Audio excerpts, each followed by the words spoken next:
Good morning, my wild and beautiful friends. I'm so glad you're here. Today we're talking vegan fried chicken. I've been doing tons of experimenting with faux meats, vegetables, different types of breading, and I think I found the most perfect combination.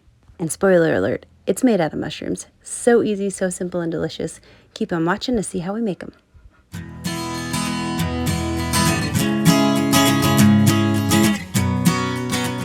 Okie dokie guys, we are going to prep our mushrooms to make our vegan fried chicken. I'm using oyster mushrooms today. I think they have the best texture for frying and to be really meaty. I've also got one not chicken bouillon cube and some more water, and I'm just going to let that dissolve in there. That's going to kind of give our mushrooms even more of a chickeny flavor and also add some moisture into them and soften them up a little bit. So once our bouillon cube is pretty much dissolved, we're just going to plop all our mushrooms in. Somehow my camera didn't work for the plopping, but I just pulled apart our mushrooms and cut off that little knobby, tough bit on the end there. Even when soaked and fried, that end part tends to be a little bit tough, so I just cut them off, save them in the freezer, and make a mushroom stock when I have enough of them saved up. So we're broken apart. We've got just some bits. The small ones are still clustered together, but the large ones with the knobby ends are broken apart. We're going to let these soak for about 5 minutes.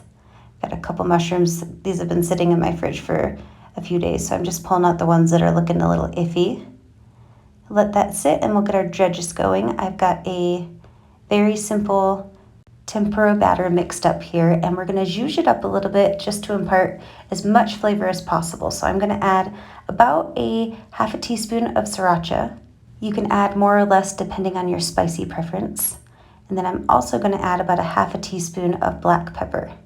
Then we're just going to mix it on up and move on to what I believe may be a game changer in the fried mushroom, fried faux meat, fried anything department, and that is Panko.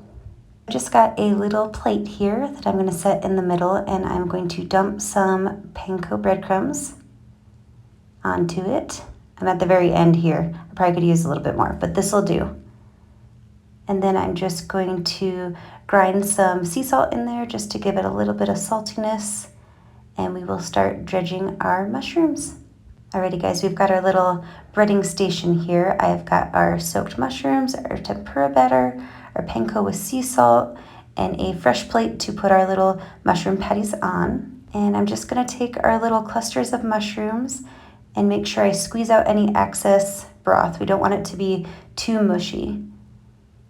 And plop them into our tempura batter there, just a few at a time. As you can see, they've definitely got more tender and pliable already, and it's only been about 5 or 6 minutes. You don't want to do it too long. They almost get too soft after about 10 minutes.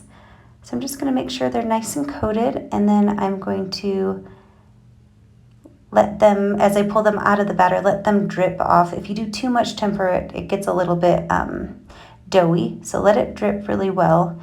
And then we're going to plop it into our panko mixture, and you can totally do little clusters. I kind of just grab little mushrooms and add them onto each patty to make them kind of a uniform size, and just press them into that panko really well. It's going to get a nice coating on each side, and it'll kind of form a patty for you that way. Super simple, but I promise this method is it's truly a game changer. It makes such a nice crunch and such a nice flavor as well. So I'm just going to keep doing that to all our mushrooms and make about 4 to 5 uniform-ish size patties. Now these are pretty quick to make, so I have our oil starting to preheat on our stove. I've just got some vegetable oil in a fry pan, so we're not going to totally submerge these in oil, but they're essentially very deep fried. So that's heating up while I finish these up. And as you can see, they're pretty uniform. They're about the same size. And you can let these sit for a few minutes just to make sure all that breading sticks on really well. And then just very carefully add them to your hot oil. If I didn't say it before, I'm using vegetable oil. And we're just going to fry them on each side until they're brown. My heat on my stovetop is at about medium right now. And it takes about 3 or so minutes to get a nice and golden brown, crunchy crust on our mushrooms here. As you can see, my mouth is seriously watering while I'm doing this voiceover. I'm not even kidding. These are So, so stinking good.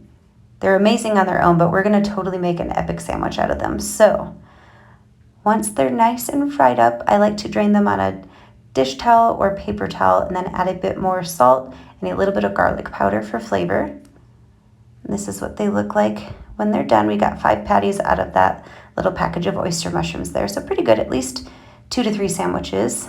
So this is super simple, but I think it's a way to go to just make that oyster mushroom really pop. So I've got a little bit of garlic mayo here, and when I say a little bit, I mean a lot of it. This is not a diet food by any stretch of the imagination, but truly worth it in my opinion. So I am garlic mayoing both sides of a toasted bun here. I'm using a toasted potato bun and some Clausen garlic dill pickles, and I'm just gonna load up one of the sides of our bun here. The more pickles, the better, I say. I love Clausen pickles. There's something about the crunch and the garlickiness of them. Ooh, I love them so much. And we're gonna add not 1, but 2 patties, because we're going big or going home today, right? And then I'm gonna smush on that top bun. Look at that beauty. Ooh, we lost a pickle. Seriously, guys, you have to give this a try. The flavor, the crunch factor, the meatiness of the mushroom it's pretty much bonkers. I really think we hit a home run with this recipe. I hope that you love it as much as I do. Give it a try. Let me know what you think. I hope that you're all staying safe and healthy, and I can't wait to talk to you soon. Cheers.